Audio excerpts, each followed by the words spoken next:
Powder લગાવીને હું સુંદર બની ગઈ। સુંદર દેખાવું જરૂરી છે એવું નહીં લોકો માટે, પોતાના માટે। જ્યારે તમે સુંદર હો, સ્વસ્થ હો તો દરેક કામ કરવાનો તમને મૂડ આવે છે। હવે હું જોઉં આરતી માટે, ભગવાનની સામે પણ સુંદર દેખાવું જરૂરી છે।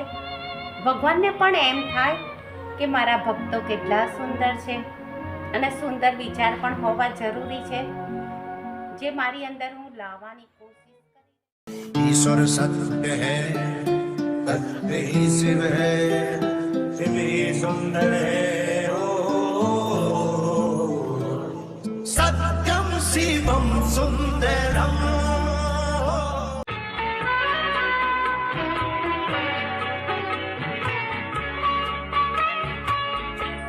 महफिल में कैसे कहते किसी से दिल बंध रहा है, इस अजनबी